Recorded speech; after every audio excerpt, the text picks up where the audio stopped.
Hashem, today's Daf Yomi is Avodah Zarah Daf Ayin Hey Avodah Zarah 75. We're going to start on the bottom of Ayin Dawud. I'm a base 4 lines from the bottom, 74b 4 lines from the bottom. The Gemara has been discussing the idea that if you have a wine vat that was made out of a stone, under certain circumstances, you can just dry it off, and that would be sufficient. So the Gemara says, "But Mammon how do you dry it off?" It says Gemara, Rav Amar b'mayim. Rav says you dry it off by using water, and Rav Barachana Amar b'efer. He says you dry it off using ashes. Rav Amar b'mayim. Rav says you dry it off using water. B'mayim v'lo b'efer. How can you dry something off with water and not ashes? Rav Barachana Amar b'efer. B'efer v'lo b'mayim. You dry it off with ashes and not with water. Ela Rav Amar b'mayim. So it must be that Rav says you dry it off with water. V'hu adin la'efer. And also you dry it off with ashes. Meaning to say that first you put on water, and then afterwards you put the ashes. But Rav Baruch Hana says, put the ashes on first, and then afterwards you put the water. And they're actually not arguing, says the Gemara. On top of Ayin Hey Amid Aleph, 3 lines to the top. One is where it was wet, that there's still some wet wine there. Then you put the ashes first to dry it up, and then afterwards you put the water. And Habi Avashta is where it's dried there. So then you put the water first, and then you dry it down. Intmar Beirav Mishmei Derav Amri Tarti Tlas. You do 2 and 3. Shmuel Amr Tlas. What does it mean, Tarti Tlas? That Rashi says 2 and 3. What does that mean? That if it's wet, you put 2 applications of the ashes and the water first, and if it be dry, you put 3. You put water and then ashes and then water. But if it was dry, you just put ashes and water. So that's what Rav says. And Shmuel says you do 3 and 4. But Rashi explains, by wet, you put 3. You put ashes, then water, then ashes. And even though you put water at the end, you don't count that as one of the applications, because that's just to get rid of the ashes and not to get rid of the wine. And you do 4 by dry, you put water, ashes, and also you don't count the water afterwards. So Rav only requires ashes once, and Shmuel requires ashes twice, whether it's wet or whether it's dry. Rav Amri. So the Gemara says, "Besura masnu hachid," but Pumpadisa, but in Pumpadisa masnu hachid. In Pumpadisa, they taught the following: Beirav Amri Mishmei Derav, Tlos Dalad 3 and 4, Ushmo Amar Dalad Vehei. Below Puigi, they're not arguing. Mar Kochash of Maya Basrai. One was considering whether or not Rav says, Shmuel says you counted the water at the end. Mar Kochash of Maya Basrai, but Rav didn't count it at the end. Ba'mi name Rabbi Abba. Hani Gorni Daramai, these Gorni of the Arameans. What are the Gorni? So Rashi explains that the Gorni are these types of nets that you tie around them so that the grapes don't scatter. So basically, you keep the grapes in a net, and then you put the beam on them, and this keeps the grapes from flying all over the place. So they basically have some wine in them because the grapes were crushed. If they're of a non-Jew, what's the law?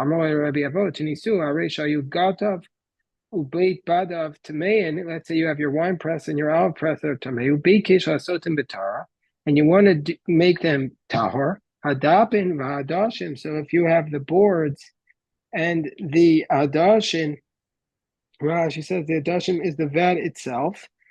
Valulavim, these are the brooms. Madich, and you wash them off. Va'kohen, and the nets shall nitzarin v'shal batzbutz minagban. That if their nitzarim is like basically of the palms, and the batzbutz is the canvas, you dry them off. Minagban v'shal shifa v'shal gemim, and if there's like or the reeds, miyash, then you'd basically you should keep it around for 12 months, and then you could use it.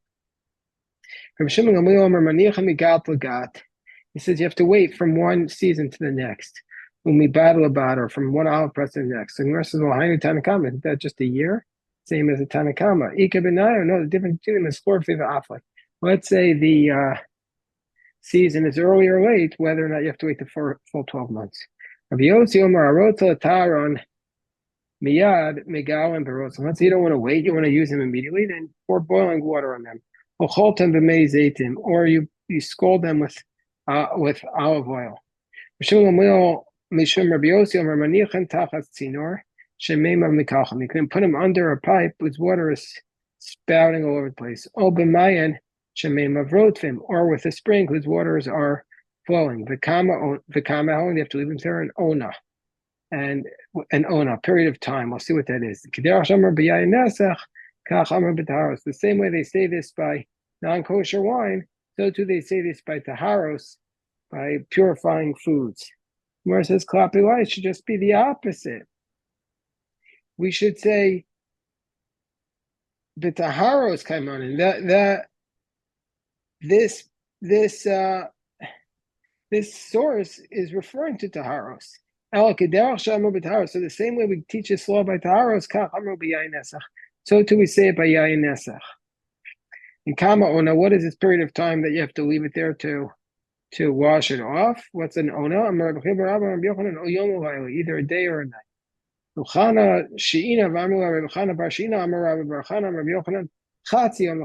a full day, a portion of the day. And I remember that it's not a dispute. So if it was Nisan and Tishrei where it's exactly the same, then it's either day or night, and that's it. But if it was the position, if it's a time of year of Tishrei v'tam of Tammuz and Teves, which is the winter and the summer, that it's not equal, then you can just do half a day or half a night, which is 12 complete hours. So, but if it was the Nisan and Tishrei where it's day and night is equal, then you either do a day or a night. But if it's Tammuz and Teves where it's not equal, then you need 12 complete hours. Amar Rabbi Yehuda, Hani Ravaki Darmai. So these bags of the Arameans, the Mazia, if they're made out of hair, Madicha, you just have to wash them. The Amra, if they're made out of wool, Menagman, you have to dry them. The Kitna, if it's cotton, Miyashan, leave them around for a year. The Ika, Katrin, if they're not in them, sure, you have to move them. This is the way you use the kasher. Hani Dikue, V'chawasa Darmai. So these are the wicker baskets, and the Chawasa, these are like basically these beehive-like baskets that they use to filter out the wine. The chiti bechavli, the tzurei. So let's say then madichan. Now basically, if they're made out of wicker baskets, then you just have to wash them off under those circumstances. So if they're basically sewn together with like palm strings, then you just have to wash them on top of ayin hay on the base. And the tzavta, but if they're made out of like reeds, lenagvan, you have to dry them. The kitna, if it's cotton miyashin, you have to leave them around for a year. The isbu kitre, and if they're not, sharu, you have to remove them. Itmar, we learned ama aretz. So let's say there's an amaret shahoshet yado lagat. He stuck his hand into the vat. And naga ba'ashkos, and he touched the grape clusters. Rabbi v'Rebbi Chadam are eshkol v'chol l'sav tamei. And one says the grapes and all those around it are tamei. The kol agat kuo torah, and the entire vat is torah. V'chadam are kol agat kuo nami tamei. And the other one says the entire vat is also tamei. According to the position, eshkol v'kol svi losav tamei, that the cluster and everything around it is tamei. Kol agat kuo tahara, and the entire gat is tahar. How is this different from the following?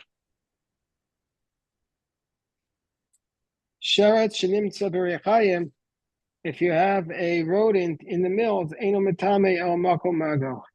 only makes tummy the place where it touches it. I'll call tummy, but if the liquid would go from there onward, everything would come tummy. So why there do we not say it stops? So the Gemara says, midi. No, in that case, there's nothing stopping it by the olives, but by the grapes, there's clusters that stop it, and so therefore it stops it from penetrating further. The Rabbanan said, they taught us halachas Rabbi Yirmiyah, some say to the son of Rabbi Yirmiyah, Kedivre Omer Eshkol Kosvi was up to man the Tahara. Everything around the grapes will become tamei if he sticks his hand in, but everything else around will be tahor in the rest of the vat.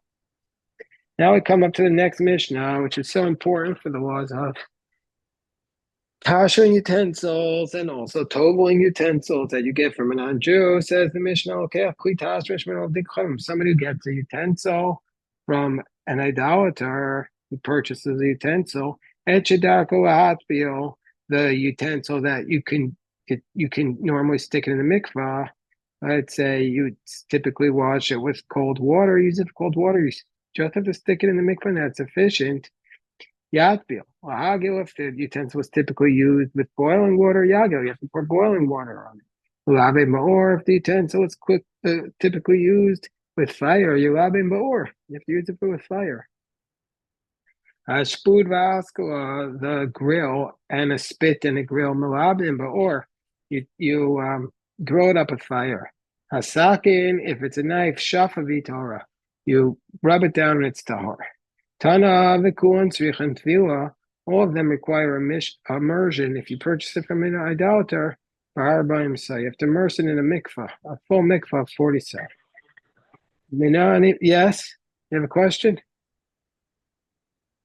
So it says the Gemara, what's the source for this idea?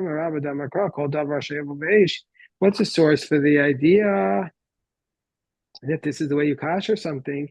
Basic principle of kabbalah kachbalt. The way it's absorbed is the way the taste comes out. So it says, it says in the apostle called davar sheyava ba'esh tavir ba'esh. Anything that comes into fire, you have to pass through the fire for taher, and it'll become purified. The Torah says, in addition to koshering, you need to do another tahara, which is to immerse it in the mikvah.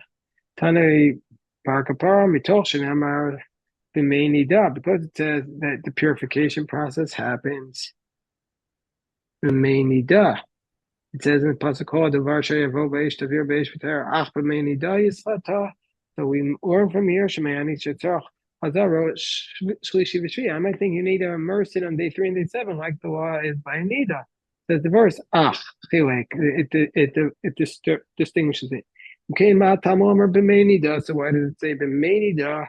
Shomei shetzar chazal shlishis v'shavias. Tamomer ach chilek. Imkein not tamor b'meinida. Mayim shenida tovelos bain. It has to be in a kosher mikvah, just like a nida goes in. Have omer arbaim sa'atzrach.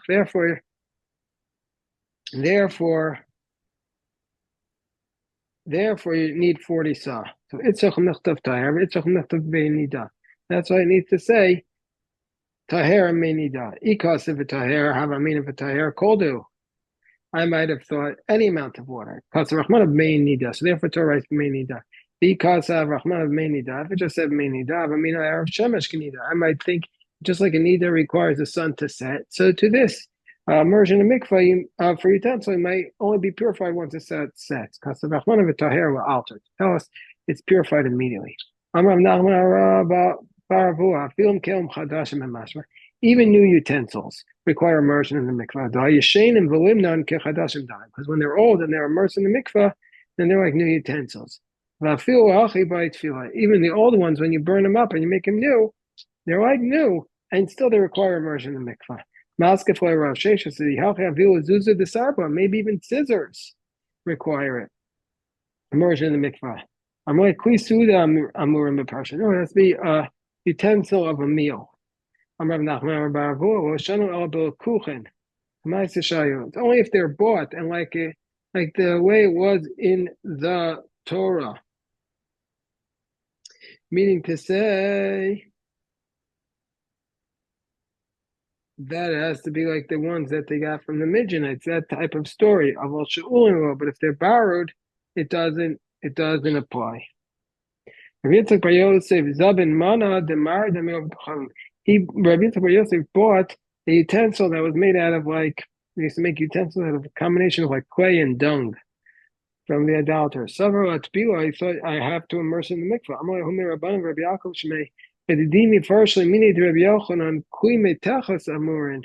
It has to be only metal utensils. Only metal utensils. And Amar Vashi, Hani Kluizachuchas are glass utensils. Since if they break, Since if they break, they have to be fixed. They can be fixed, so it's like a metal utensil. Kunya, what is kunya?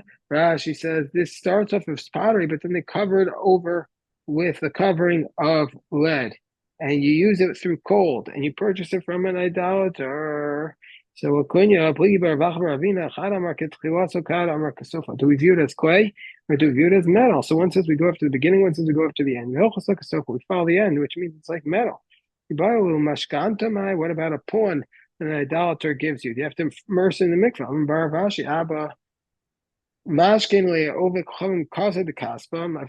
My father, idolater, gave him a silver cup, but Atboy, and he immersed it in the mikvah. And then he drank from it. Done, I don't know. Mashkanta Kizabini dummy. If he holds that Mashkanta is like a purchase, a pawn that's with you is like a purchase.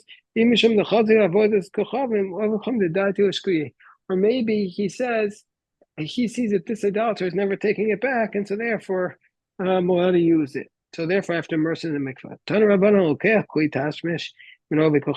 If you purchase a utensil from an idolater, if there's something they never use, immerse it and then you could use it.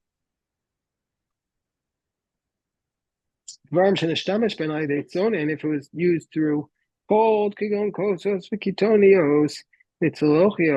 it was something used for cold, like cups and flasks, then madichin umatpilan, and you wash them off and then immerse them. And things that you use for hot, and things that you use for hot water, like these pots or these urns, you bore boiling water on them and immerse them in its top. Or so things that you use through fire, like the spits and the grills. And then you burn them up and immerse them in their tar. And all of them that you used before you immersed, and all of them, the coolant shenishtamesh ben, or could go on a spoon that's called small animal material. They turn the coolant shenishtamesh ben. Let's say you want to use them before you immersed it, or before you boiled it or burnt it up. One bride says it's aser, prohibited. The other one says it's permitted.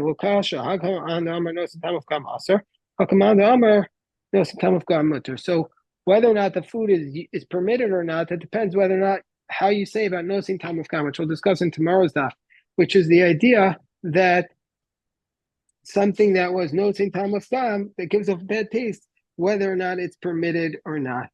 But before we stop, I want to just say one other thing here, and that's going to be the discussion of tomorrow's daf. But I do want to quote something that I want to show you something powerful in today's daf. Hold on.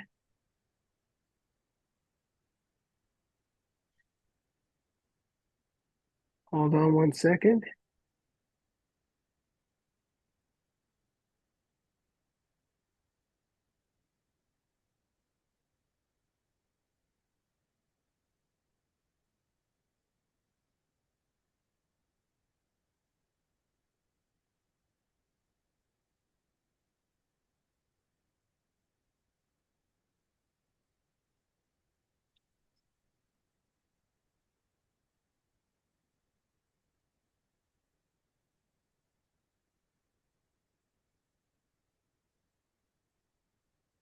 Hold on 1 second. I know you're there. Hold on 1 second.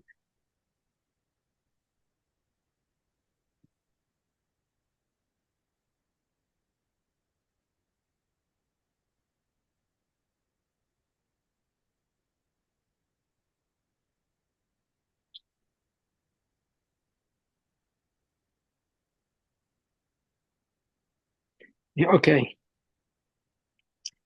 Rashi here on 75a quotes in the discussion of the 2 and 3 times, and the 3 and 4 times says the following: Shmuel bar trei zimni lashon abba mori minuchasu kavod who nira b'einai. He says this was the opinion of my father, my teacher, may he rest in peace, and he likes that approach. This is the only time in the entire Shas that Rashi quotes his father. And it's the only time in his entire writings that Rashi ever refers explicitly to his father. Some say that the first Rashi in the Torah is also referenced to his father. That's not 100% clear. He quotes Rabbi Yitzchak, and nobody knows that Rabbi Yitzchak is, so we assume that it's Rashi's father. But this is the only time Rashi quotes directly his father. So I want to mention that. Shkoyach, and we'll stop here. Baruch